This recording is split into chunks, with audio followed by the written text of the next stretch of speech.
देखो एक थ्योरम है ग्रीन्स थ्योरम।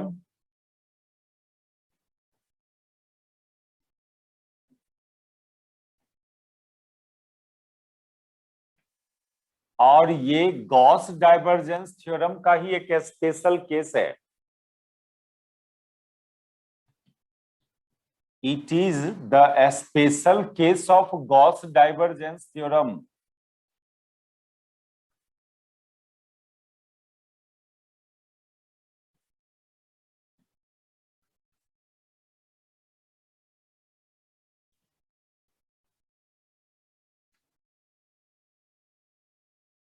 और ये थ्योरम का कोई लैंग्वेज में स्टेटमेंट नहीं है, मैथमेटिकली डिफाइन है ये थ्योरम। वो ऐसे, let we have two scalar function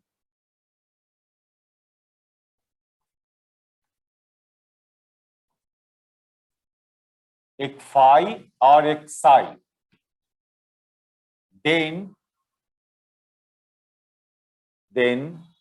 surface integral of phi del psi minus psi del phi dot DS, ये this surface integral over close surface, ये बराबर होगा volume integral of phi del two psi minus psi del two phi into DV. यही theorem है। ये इसी symbolic mathematical form से define है ये थ्योरम। कोई लैंग्वेज में कोई स्टेटमेंट नहीं है इस थ्योरम का। देखो ये अप्रोक्सीमेटली ये गॉस डाइवर्जेंस थ्योरम ही है एक तरह से। गॉस डाइवर्जेंस थ्योरम में क्या था, एक तरफ सरफेस इंटीग्रल था किसी वेक्टर फंक्शन का ओवर ए क्लोज सरफेस, और वो बराबर आता था उस वेक्टर के डाइवर्जेंस का वॉल्यूम इंटीग्रल का। तो राइट साइड वॉल्यूम इंटीग्रल, ये गॉस डाइवर्जेंस थ्योरम से क्या करते हो, सरफेस इंटीग्रल को कन्वर्ट करते हो वॉल्यूम इंटीग्रल में। Surface integral of a vector function over A close surface को वॉल्यूम इंटीग्रल में कन्वर्ट करते हो। तो यहां भी लगभग वही बात है। ये एक वेक्टर फंक्शन होगा, इसका सरफेस इंटीग्रल है कोई क्लोज सरफेस पर, और वो कन्वर्ट किया गया है वॉल्यूम इंटीग्रल में। तो इसलिए ये एक गॉस थ्योरम ही है, गॉस डाइवर्जेंस थ्योरम का ये एक सिंबॉलिक फॉर्म, मैथमेटिकल फॉर्म। तो इसको हम लोग चलेंगे प्रूफ करने।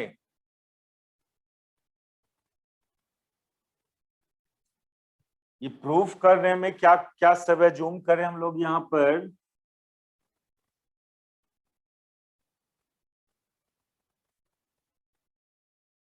ये फाई डेल साई को एक वेक्टर मान लो, इतना बराबर एक वेक्टर मान ले, वेक्टर वी।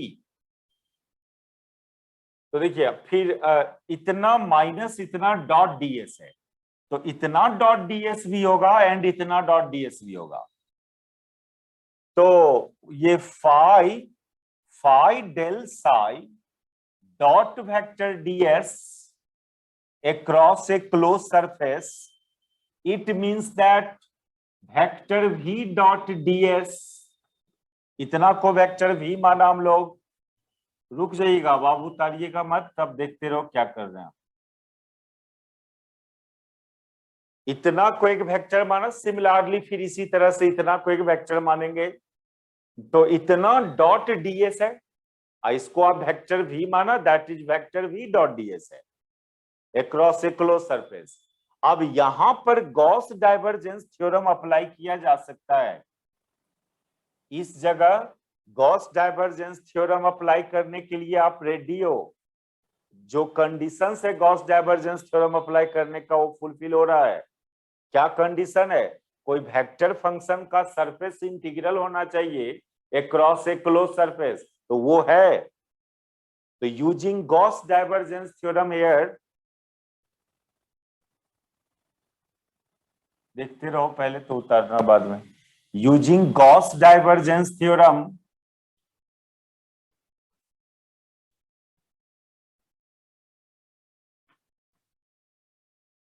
तो ये जो सरफेस इंटीग्रल है वेक्टर v का, ये बराबर होगा किसका? Volume integral of dive vector v का। ये गॉस डाइवर्जेंस थ्योरम अप्लाई किया। अब वेक्टर भी किसके जगह वेक्टर भी माने हो आप, वो सब्स्टिट्यूट कर दो। वेक्टर भी माने हो फाई डेल साई को, ये डॉट ds वेक्टर भी की जगह फाई डेल साई दिख रहा है ना? यस सर, दिख रहा है। ठीक है। वेक्टर भी, ये यहां पर गॉस डाइवर्जेंस थ्योरम अप्लाई किया वेक्टर भी में। अब वेक्टर भी की जगह फाई डेल साई है, ये सब्स्टिट्यूट किया तो इधर आ जाओगे तो ये हो जाएगा वॉल्यूम इंटीग्रल ऑफ डाइव भी, यानी डाइव भी मींस डेल डॉट भी। अब वेक्टर भी की जगह है phi del psi into DV.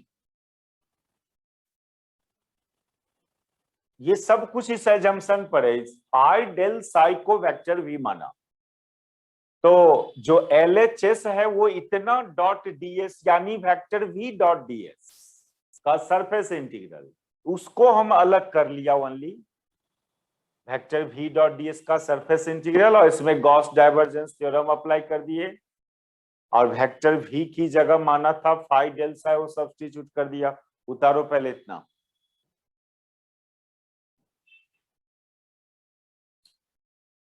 अब थोड़ा RHS को सॉल्व करना है। LHS तो जैसे है उसको छोड़ दीजिए। LHS है surface integral of phi del psi dot vector ds। अब RHS में देखो, यहां पर डाइवर्जेंस का एक प्रॉपर्टी अप्लाई होना है। हम लोग एक प्रॉपर्टी डाइव का किया था, उसको अलग से देखिए। ये प्रॉपर्टी था, डाइव को डेल डॉट लिख सकते हो, del dot phi into vector F, ये एक प्रॉपर्टी था। और ये प्रॉपर्टी था फाई डाइव भी, phi div F plus grad phi dot F, ये एक प्रॉपर्टी था डाइवर्जेंस का। Phi div F equal to phi, sorry, divergence of phi F, phi into F equal to phi div F plus grad phi, ये del phi means grad phi dot F. इस जगह भी इस type का ये जो term है, ये क्या है? ये टर्म है div phi into del psi है। ये डेल साई एक वेक्टर एफ समझा जाए इसको, इस डेल साई को आप एक वेक्टर एफ समझें। कोई स्केलर का ग्रेडियंट एक वेक्टर ही होता है, वेक्टर एफ समझे इसको आप। तो ये इसी टाइप का चीज है। ये भी, ये प्रॉपर्टी में अप्लाई कर दीजिए इसको, तो ये हो जाएगा phi div F, div F, F की जगह क्या पुट करोगे? डेल साई, एफ की जगह del psi plus grad phi यानी डेल फाई और डॉट एफ, और एफ वेक्टर की जगह है डेल साई। अरे कोई स्केलर का ग्रेडियंट वेक्टर फंक्शन होता है, वेक्टर एफ समझे इसको हम लोग। तो डाइव फाई एफ उसी मॉडल का चीज हुआ। प्रॉपर्टी भूलोगे तो फिर क्या ऐसे ये सब कैसे होगा? प्रॉपर्टी सबका अप्लाई करते हैं नेक्स्ट क्वेश्चन सबको करने के लिए, एकदम सिमिलर चीज है। और फिर यहां पर देखिए इस टर्म को, एक और चीज पढ़ाया था हम आपको, एक और प्रॉपर्टी पढ़ा था, ये वाला डाइव ग्रेड साई, इसको शॉर्टली लिखेंगे डेल डॉट डेल साई, इसको शॉर्टली लिखेंगे डेल टू साई। ये भी एक क्वेश्चन किया था हम लोग, ये क्वेश्चंस भी किया था पर्सनली। डाइव ग्रेड साई बराबर डेल टू साई, डाइव को डेल डॉट, ग्रेड साई को डेल साई, इस पूरे को डेल टू साई। ऐसा ही बात है यहाँ पर, ऐसा ही बात है ये, यानी इस पूरे को लिख दोगे डेल टू साई। अब वो जो टर्म है जैसे है वैसे ही छोड़ दो, del phi dot del psi. यानी इतना बराबर आया फाइनली हम लोग को क्या, वॉल्यूम इंटीग्रल ऑफ, अंदर में जो था उसको सॉल्व किए ये सब, ये अंदर में इतना था, इतना इंटू डी भी था, ये इतना इंटू डी भी था, इतना की जगह ये सब्स्टिट्यूट कर दो, तो phi del two psi plus del phi dot del psi into DV,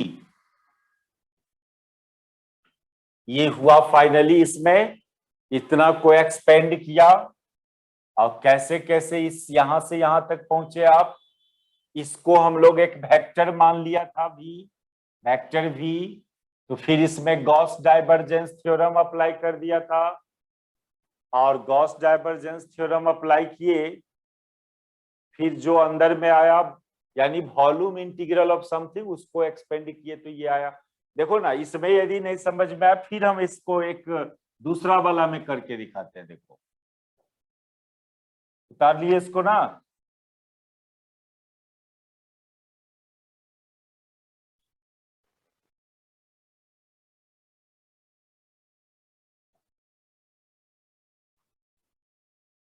देखो सिमिलरली करेंगे अब हम लोग। फिर सिमिलरली एक टर्म और था psi del phi dot DS,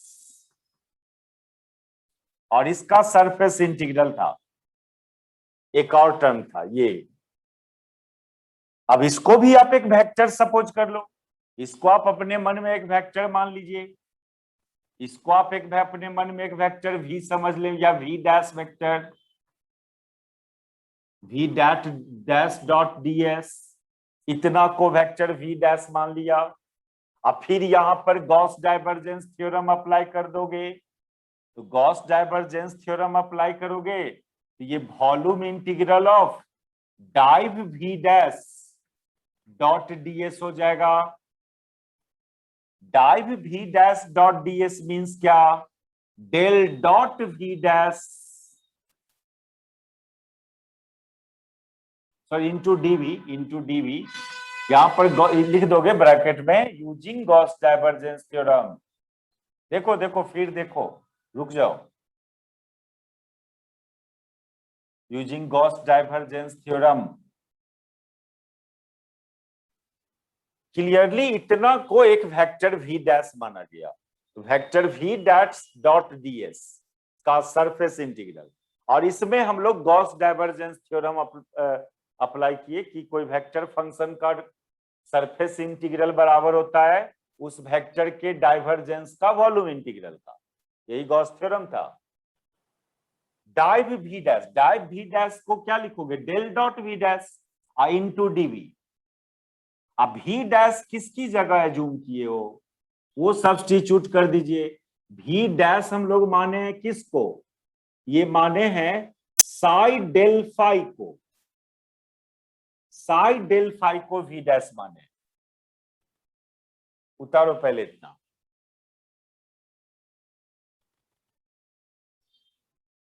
अब फिर क्या करोगे इसको, ये किस प्रॉपर्टी में आ रहा है, ये जो दिख रहा है आपको वहां पर del dot psi into del phi, ये कौन प्रॉपर्टी में सेट हो रहा है, ये सेट हो रहा है del dot psi into vector F property में सेट हो रहा है। क्या किया, डेल फाई को यहां एक वेक्टर एफ मान लिया, और ये प्रॉपर्टी था डाइव साई एफ, ये होता था Sai dive F, Sai dive F plus grade Sai dot F. F की जगह क्या एज्यूम किए वो सब्स्टिट्यूट करो, एफ की जगह डेल फाई माने हम लोग, डेल फाई को एफ माने थे वो डाल दिया, ये फिर del psi dot F dot F, F की जगह डेल फाई, ये हुआ। फिर इसको क्या करोगे, ये डेल डॉट डेल फाई को डेल टू फाई लिख दोगे। इतना को, इतना जो देख रहे हो इसकी जगह डेल टू फाई लिख दिया जाएगा। तो अब इसका वैल्यू इतना आया, इसको इसमें सब्स्टिट्यूट कर देंगे यहां पर।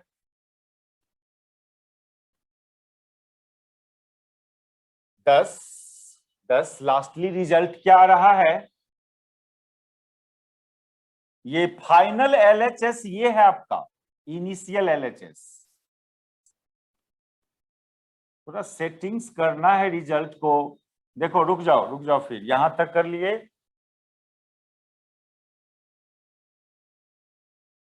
देखो इसको हम लोग इतना को एक्सपेंड करते करते वहां पर ले गए, और वहां पर उतना कि ये जो टर्म है इतना, इसकी जगह फाइंड किया ये, इसकी जगह हो सके तो डेल डॉट डेल फाई की जगह आप डायरेक्ट क्या लिख दोगे, डेल डॉट डेल फाई को लिख दोगे डेल टू फाई।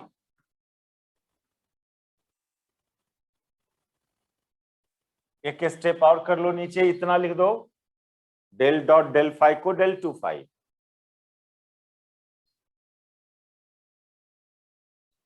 तो हम लोग इसको चले थे एक्सपेंड करने, ये था psi del phi dot DS, ये बराबर आया, यहां पर आया ये बराबर, ये वॉल्यूम इंटीग्रल ऑफ इतना, इतना का वैल्यू निकाले हो यहां पर, ये निकला है, that is psi del two phi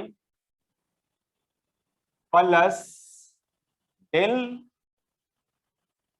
Sai dot del phi into DV. ये दो रिजल्ट हम लोग डिराइव किया, अब इस दोनों को सब्सट्रैक्ट कर दीजिए।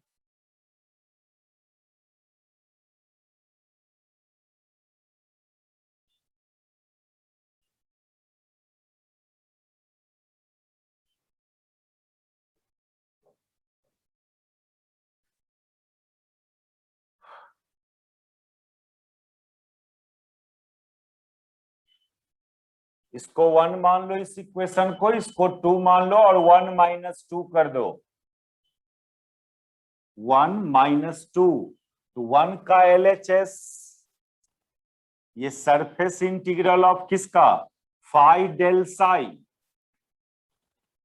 देखो ये सरफेस इंटीग्रल कॉमन है, डॉट डीएस कॉमन है, घटा रहे हैं, दैट इज इतना माइनस इतना डॉट डीएस कर सकते हो डायरेक्ट आप, इतना माइनस इतना साई डेल फाई और डॉट डीएस, दोनों में एगो कॉमन डॉट डीएस ले सकते हो क्योंकि दोनों में डॉट डीएस है।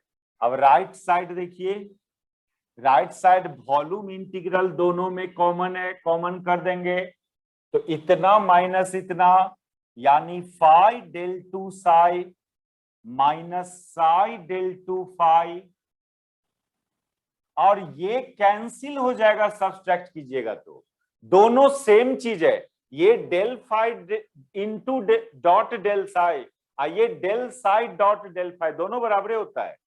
डॉट प्रोडक्ट में ऑर्डर से कोई प्रॉब्लम नहीं है, del psi dot del phi हो ये बराबर होता है del phi dot del psi का। ऑर्डर बस खाली चेंज हो गया डॉट प्रोडक्ट में, और डॉट प्रोडक्ट में ऑर्डर चेंज करने से कोई चेंजिंग नहीं होता है, इसलिए दोनों सेम है। और घटाएंगे तो ये टर्म ये कट जाएगा, सिंपली इतना बचेगा इनटू डीवी। यही तो था ग्रीन्स थ्योरम, यही तो ग्रीन्स थ्योरम लिखा था हम लोग, यही तो था।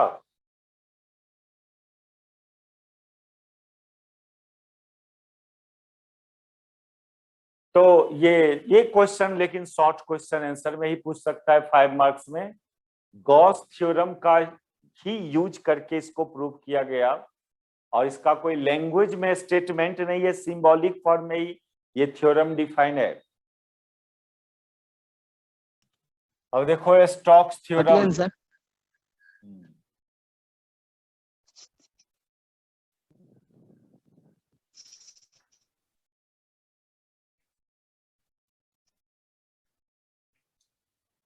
गॉस थ्योरम था surface integral to volume integral में कन्वर्ट करने का मेथड, और ये है line integral to surface integral में कन्वर्सन का। It is a technique to convert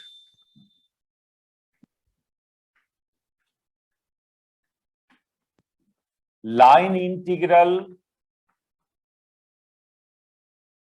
to surface integral, या इसको लोग बोलता है single integral to double integral भी। ये सब ऑब्जेक्टिव में खूब पूछता है। Stokes theorem is the conversion from, अब ऑब्जेक्टिव में डालेगा ऑप्शन में, from line integral to surface integral, volume integral to surface integral, line integral to, ये सब ऑब्जेक्टिव में डालता है ऐसे इस तरह से। ये याद रखोगे, Gauss divergence theorem surface to volume और Stokes theorem line integral to surface integral. और थ्योरम का स्टेटमेंट ये है कि the line integral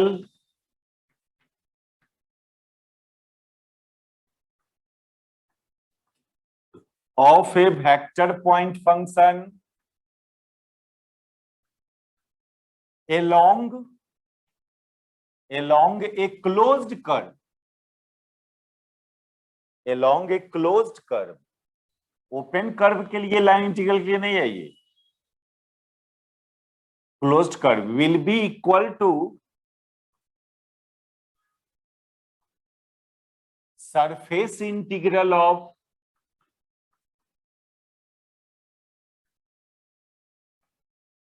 curl of that vector, surface integral of curl of that vector across the surface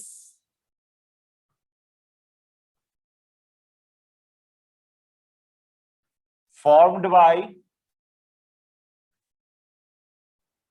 that closed curve।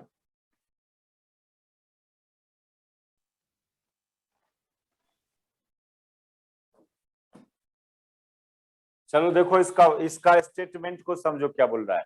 हाँ, तो ये इससे आप लाइन इंटीग्रल, कोई क्लोज्ड कर्व के अलोंग का लाइन इंटीग्रल फाइंड कर सकते हो। ओपन कर्व के अलोंग के लिए ये थ्योरम नहीं है। जैसे गॉस डाइवर्जेंस थ्योरम से आप सरफेस इंटीग्रल निकाल सकते थे कोई क्लोज सरफेस के क्रॉस, ओपन सरफेस के लिए वो नहीं था। ओपन सरफेस के क्रॉस सरफेस इंटीग्रल निकालना होगा तो फिर ओरिजिनल जो मैथमेटिकल मेथड है वही मेथड अप्लाई करना पड़ेगा। यदि ओपन सरफेस के लॉन्ग अक्रॉस सरफेस इंटीग्रल निकालना है तो तब तो फिर जो जिस सरफेस के क्रॉस सरफेस इंटीग्रल निकालना है उसमें से एक एलिमेंट लेना, उस एलिमेंट का अपना एरिया वेक्टर दिखाना, एलिमेंट के पोजीशन पर का, फिर इसका डॉट प्रोडक्ट करना, फिर उसको इंटीग्रेट करना। जो ओरिजिनल मेथड है वही करना पड़ जाएगा। फिर थ्योरम अप्लाई करके आप सरफेस इंटीग्रल नहीं निकाल सकते हो ओपन सरफेस के क्रॉस। सिमिलरली स्टोक्स थ्योरम से कोई वेक्टर फंक्शन का लाइन इंटीग्रल निकालना है लेकिन अलोंग क्लोज्ड कर्व, वो कर्व क्लोज्ड कर्व होना चाहिए। क्लोज्ड कर्व के अलोंग मान लीजिए इस क्लोज्ड कर्व को सी, तो इसके अलोंग कोई वेक्टर फंक्शन का लाइन इंटीग्रल निकालना। ऐसे भी मैथमेटिकल मेथड तो ये है कि आप इसमें से एक एलिमेंट लें, इस एलिमेंट को dr वेक्टर से डिनोट करते हो और जहां एलिमेंट लिए वहां पर एक वेक्टर फंक्शन लो, फिर इस वेक्टर फंक्शन को इस एलिमेंट वेक्टर से डॉट प्रोडक्ट करो,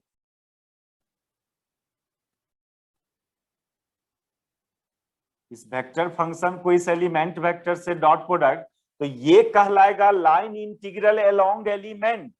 लेकिन इसी का फिर आप इंटीग्रेशन कर दोगे अलोंग होल कर्व, ये होल कर्व के, तो ऐसे आपको करने की जरूरत नहीं पड़ेगा यदि आप स्टोक्स थ्योरम अप्लाई करते हो। तो स्टोक्स थ्योरम का कहना है कि आप ये काम जो करेंगे कि पहले एक एलिमेंट के अलोंग निकालो फिर इंटीग्रेट करो, उसकी जरूरत नहीं पड़ेगा। आप क्या करना ना, आप इस वेक्टर का पहले कर्ल फाइंड कर लेना, कर्ल भी, उस कर्ल भी का सरफेस इंटीग्रल फाइंड कर देना।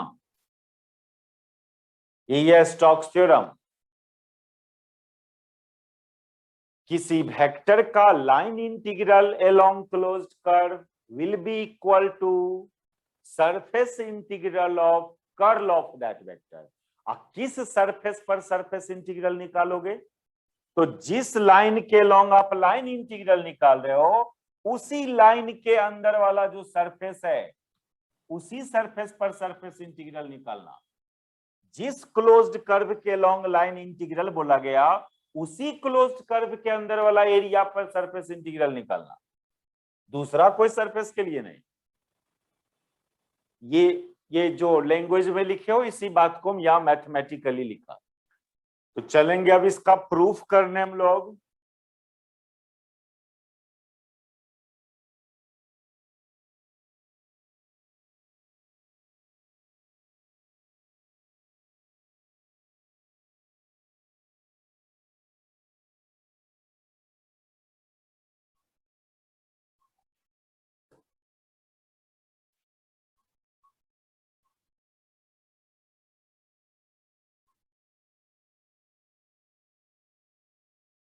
ये सब एक टेक्निक है to find line integral of a vector function along a closed curve. आप कहोगे टेक्निक कैसे हुआ? ये तो और टफ हो गया, ये तो एक गो इंटीग्रल था, आप बोल रहे हैं आप इसको डबल इंटीग्रल में करो। ये तो यही ना टफ हुआ, उससे तो अच्छा था कि ये काम कर लो। नहीं, ये आसान बन जाता है। आप डायरेक्ट चलोगे ये काम करने तो जितना लंबा सॉल्यूशंस जाता है, और ये काम करते हो तो थोड़ा सॉल्यूशंस कम हो जाता है। जब ऐसा करोगे एप्लीकेशन न्यूमेरिकल, तो देखना डायरेक्ट ये भी काम करेंगे और ये काम भी करेंगे, दोनों इक्वल आएगा। लेकिन इसका सॉल्यूशंस थोड़ा कम है। यदि इसका 2 पेज में जाता है तो ये 1 पेज में आ जाता है। एक तरह से ये टेक्निक है ये सब। चले इसका प्रूफ करें हम लोग। प्रूफ में एक क्लोज्ड कर्व की बात किया जा रहा है, तो हम लोग भी एक क्लोज्ड कर्व लें पहले।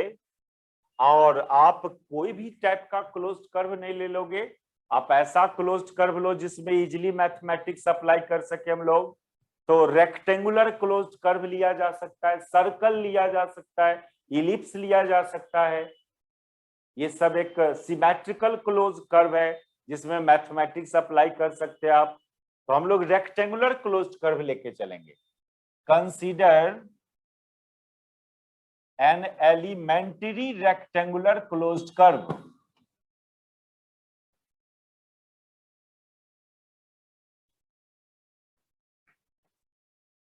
एक छोटा सा क्लोज्ड कर्व लेते हैं रेक्टेंगुलर शेप का, इन XY plane.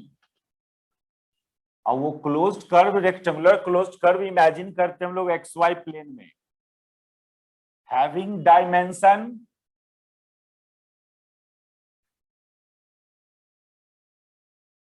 dx into dy।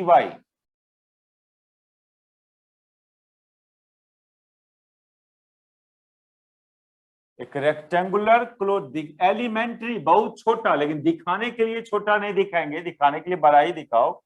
इसका नाम दे दो ABCD, और ये डायमेंशन मान लो dx, ये डायमेंशन dy। यहां भी एक कोऑर्डिनेट सिस्टम सेलेक्ट करें। इस रेक्टेंगल के सेंटर को ओरिजिन मान लो, इधर x एक्सिस एंड इधर y एक्सिस। ये एक रेक्टेंगुलर क्लोज्ड कर्व है। और जिस वेक्टर फंक्शन का एक लाइन इंटीग्रल निकालना है, वो वेक्टर फंक्शन ओरिजिन पर सेलेक्ट कीजिए। ओरिजिन पर एक वेक्टर फंक्शन है v। Consider a vector function v at origin.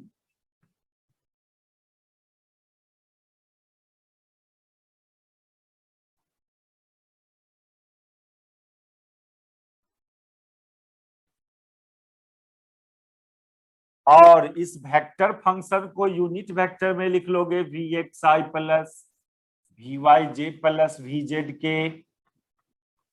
ये ओरिजिन पर के लिए लिया गया है, यानी ये जो Vx Vy Vz है ये भी ओरिजिन पर का है, और इसको नन है, ये इसको नन मान के चलना, यानी इसको आप जानते हो, यानी इसका एक्स वाई का जेड कंपोनेंट पता है आपको, ओरिजिन पर आपको वेक्टर फंक्शन पता है। इसी वेक्टर का हमको लाइन इंटीग्रल चाहिए इस रेक्टेंगुलर क्लोज कर्व के लॉ। We have to find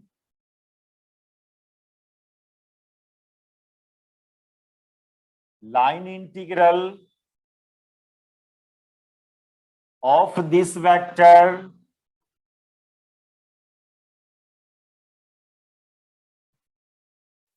along this rectangular closed curve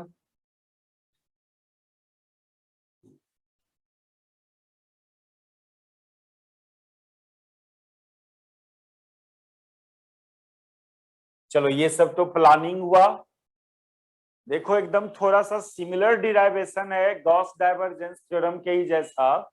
वहां पर एक क्लोज्ड कर्व नहीं था, वहां पर एक क्लोज सरफेस था, क्यूबिकल क्लोज सरफेस। वहां भी कोऑर्डिनेट सिस्टम सेलेक्ट किया था, एक्स वाई जेड एक्सिस माना था, एक ओरिजिन सेलेक्ट किया था क्यूब के सेंटर पर। सिमिलरली यहां भी एक ओरिजिन सेलेक्ट किया, एक्स वाई एक्सिस ड्रॉ किया, और ये रेक्टेंगल देखो कर्व एक प्लेनार फिगर होता है। कर्व, ये जो रेक्टेंगुलर क्लोज्ड कर्व है एक प्लेनार यानी 2 डायमेंशनल ज्योमेट्री होता है। वो किस प्लेन में इसको आप ले रहे हो, एक्स वाई प्लेन में ले रहे हो इसको, इसका डायमेंशन dx इंटू dy। तो अब चले हम लोग इस वेक्टर का इस क्लोज्ड कर्व के लॉन्ग लाइन इंटीग्रल फाइंड करने। तो फिर line integral is also a scalar quantity, क्योंकि डॉट प्रोडक्ट है। लाइन इंटीग्रल का ओरिजिनल डिफिनेशन में डॉट प्रोडक्ट है, वेक्टर भी डॉट dr स्केलर क्वांटिटी। और जब भी कोई स्केलर क्वांटिटी फाइंड करते हैं हम लोग तो क्या करोगे, चारों साइड के अलोंग इंडिविजुअली लाइन इंटीग्रल निकालेंगे और फिर फाइनली ऐड कर देंगे, तो ये पूरे क्लोज्ड कर्व के अलोंग का लाइन इंटीग्रल होगा। we find line integral along each 4 sides separately. We find line integral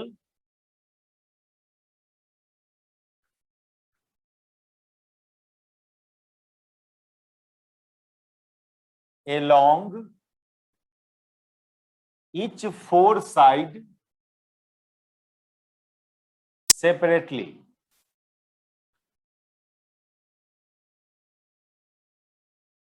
सबसे पहले अच्छा एक और बात, लाइन इंटीग्रल एक सेंस में फाइंड किया जाता है, क्लॉकवाइज सेंस और एंटी क्लॉकवाइज सेंस। ये जब कभी लाइन इंटीग्रल निकालना तो एक ऑर्डर देना, एक सेंस डिफाइन करना कि किस सेंस में फाइंड कर रहे हो।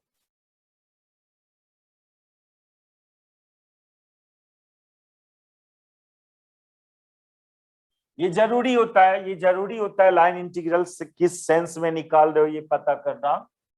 क्योंकि देखिए मान लीजिए ये वो कर्व है, अब इस कर्व के लॉन्ग लाइन इंटीग्रल निकालना है तो इस सेंस में निकालना है कि इस सेंस में निकालना है, ये जरूरी बात है। इंटीग्रेशन का लिमिट क्या रखें, फ्रॉम जी टू एच की एच टू जी, ये तो पहले कन्फर्म डिफाइन करना होगा। तब ना जब आप एक एलिमेंट लोगे इसमें से, एलिमेंट का डायरेक्शन हम इधर दिखावें ऐसे कि ऐसे दिखावें, ये जरूरी बात है लाइन इंटीग्रल डिफाइन करने के समय एक सेंस डिफाइन करना। तो हम लोग इस क्लोज्ड कर्व के लॉन्ग निकालेंगे, सपोज करो एंटी क्लॉकवाइज सेंस में आप निकाल रहे हो। We find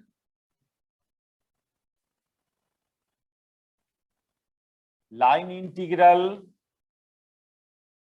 in anti clockwise sense, एक सेंस पहले डिफाइन कर देना।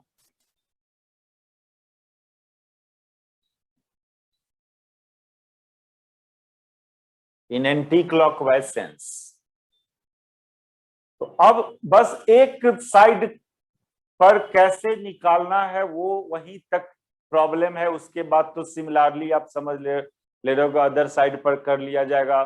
कोई एक साइड पर देखना बस जरूरी है। तो सबसे पहले ए बी के अलोंग चले लाइन इंटीग्रल फाइंड करने, फिर यहाँ बी ए नहीं बोलना है, ए बी के अलोंग ऐसे बोलना है। इससे एक सेंस भी आपको डिफाइन हो जाएगा।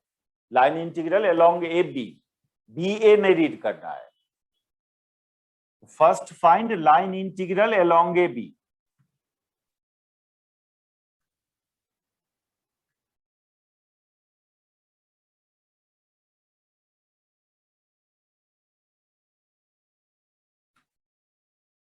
अच्छा, तो अब जो ओरिजिनल मेथड है लाइन इंटीग्रल निकालने का किसी कर्व के लॉन्ग, कि आप उसमें से एक एलिमेंट लें।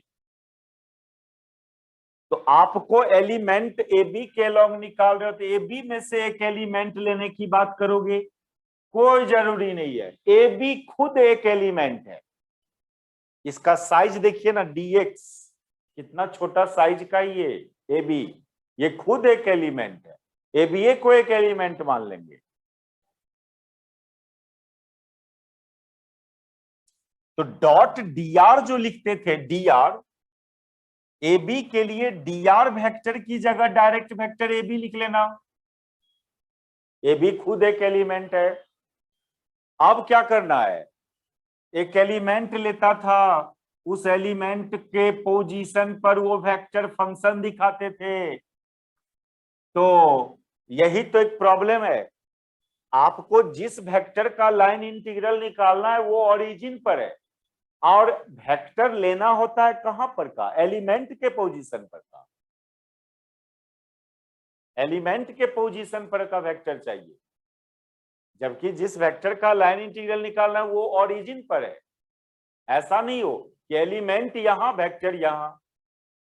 कॉन्सेप्ट ये था कि जहां एलिमेंट है वहीं का वेक्टर भी होना चाहिए। तो क्या करोगे, एज्यूम करो, मान लो कि ये वेक्टर भी जब यहां से यहां जाएंगे तो चेंज होके वेक्टर v1 बन गया। ये बात आप याद करो, गॉसो डाइवर्जेंस थ्योरम में ये बात करते थे।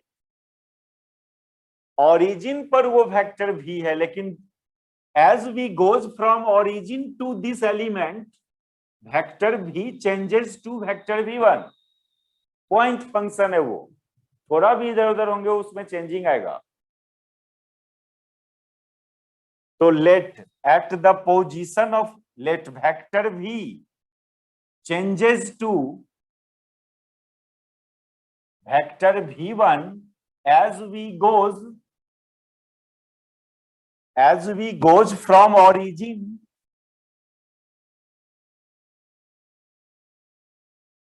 to the element ab।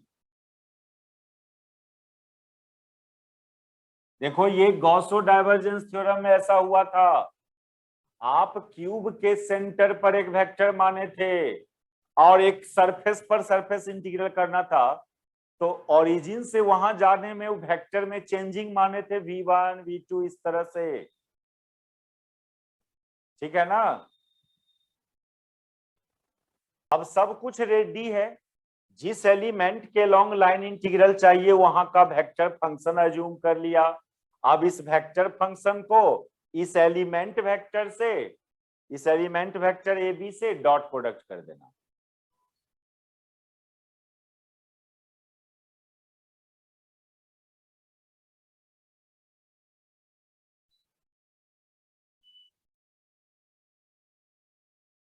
Then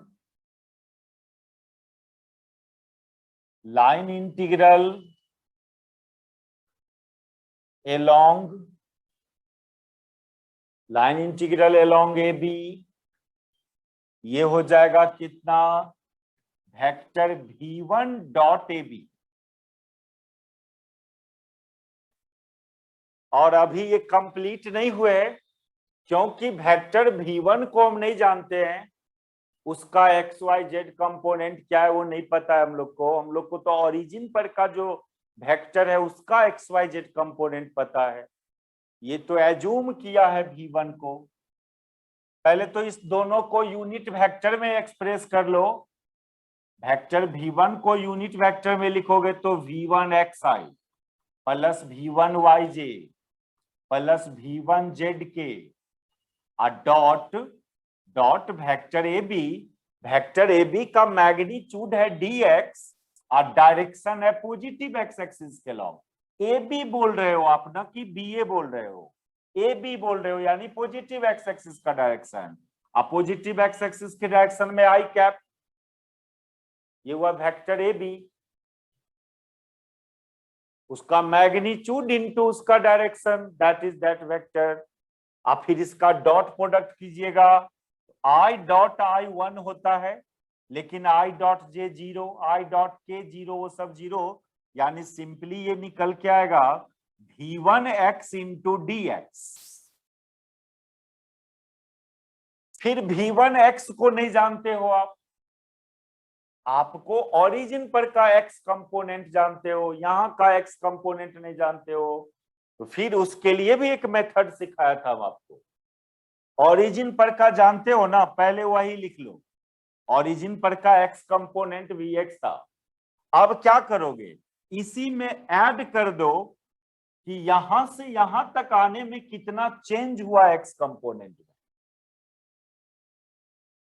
कितना चेंज हुआ उसके लिए रेट ऑफ चेंज यानी del V X by del Y, यहां del V X by del X नहीं, यहां del V X by del Y, क्योंकि आप यहां से यहां आ रहे हो तो वाई डायरेक्शन में आ रहे हो, वाई के रिस्पेक्ट में चेंजिंग होना है।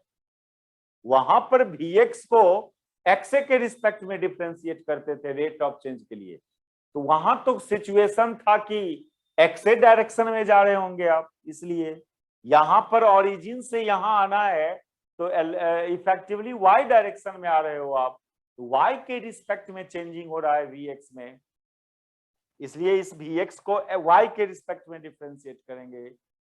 ये हुआ rate of change, into width से मल्टीप्लाई कर देना, ये विड्थ होगा dy बाई 2, क्योंकि ये पूरा dy है तो ओरिजिन से यहां आओगे तो ये dy बाई 2, लेकिन निगेटिव y डायरेक्शन में आ रहे हो तो माइनस dy बाई 2, ये हुआ v डैश v1x। समझो, ये मेथड सिखाया था हम आपको ना।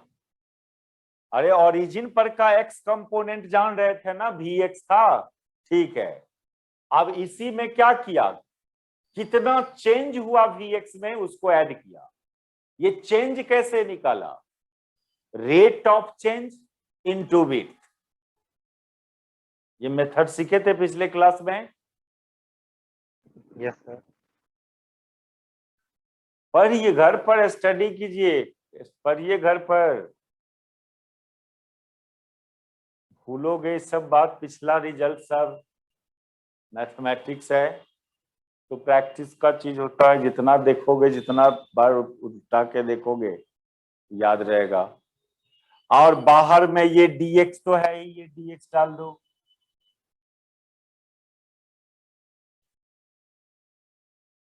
तो एक बार नहीं, अभी कितना बार पिछला गॉस डाइवर्जेंस थ्योरम में भी ये मेथड, बस खाली यहाँ अंतर क्या हुआ, वहां पर vx को x के रिस्पेक्ट में करते थे लेकिन यहाँ पर vx का डिफरेंशिएशन y के रिस्पेक्ट में हो रहा है, क्योंकि आप ओरिजिन से एलिमेंट पर आ रहे हो तो y डायरेक्शन में आ रहे हो, तो y के रिस्पेक्ट में चेंजिंग हो रहा है, इसलिए y के रिस्पेक्ट में डिफरेंशिएशन करेंगे। ये हुआ फाइनली, एक बार इसको थोड़ा सा और ऐसे लिख दीजिए, ये vx minus del vx by del y into dy by 2 del y है ये, और फिर बाहर में है कितना dx,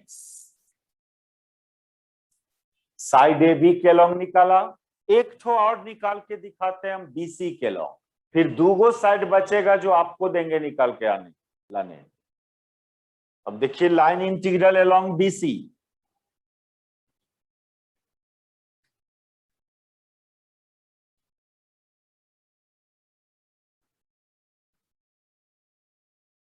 तो क्या करोगे, मान लो ये वेक्टर भी जो है चेंज होके V2 बन गया, आप ओरिजिन से इस एलिमेंट के पोजीशन पर गया तो वो वेक्टर भी चेंज होके V2 बन गया। तो सबसे पहले तो यही लिख लोगे, लेट वेक्टर भी चेंजेस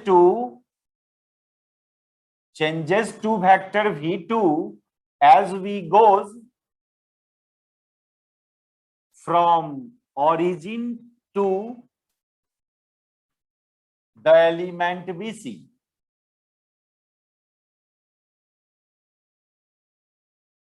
देन लाइन इंटीग्रल जो हो जाएगा,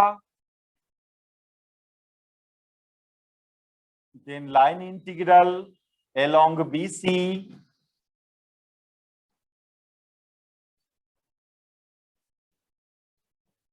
ये हो जाएगा vector V2 dot vector BC। फिर इस दोनों को यूनिट वेक्टर में लिखोगे, V2xi plus V2yj plus V2zk dot vector BC। अब वेक्टर BC का मैग्नीट्यूड dy और डायरेक्शन y एक्सिस के लॉन्ग, पॉजिटिव y एक्सिस के लॉन्ग, तो मैग्नीट्यूड है वेक्टर BC का dy और डायरेक्शन है पॉजिटिव y एक्सिस के long, positive y axis long, that is j vector. फिर इसका डॉट प्रोडक्ट करिएगा तो i dot j 0 and k dot j 0, खाली ये वाला बचेगा, दैट इज ये बचा V2y इंटू dy, इतना बचा। अब V2y फाइंड करके डालोगे, सब्स्टिट्यूट करोगे, उतारो। अब ये V2y फाइंड करेंगे, वो कैसे,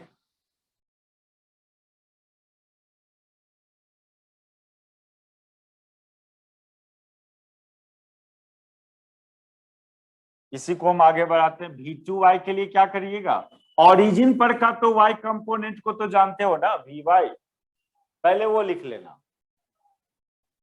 और इसी में कितना चेंज हुआ यहां से यहां तक जाने में, Vy में कितना चेंज हुआ उसको ऐड करोगे। अब कितना चेंज हुआ उसके लिए पहले रेट ऑफ चेंज पता करो, यानी del Vy by del X. यहां जा रहे हो इस दिशा में, जा रहे हो एक्स दिशा में, तो एक्स के रिस्पेक्ट में डिफरेंशिएशन करोगे। और वो विड्थ कितना, ये विड्थ कितना, पूरा dx है तो ये आधा dx by plus dx by 2, positive X axis के अलॉन्ग जा रहे हो तो प्लस dx बाय 2, ये हुआ V2y। अब बाहर में है dy, देखो हम दो ठो निकाला, आपको दो साइड के अलॉन्ग हम छोड़ रहे हैं, ट्राई सर Vy जो ले रहे हैं वो V वेक्टर का मतलब y कंपोनेंट ले रहे हैं बस,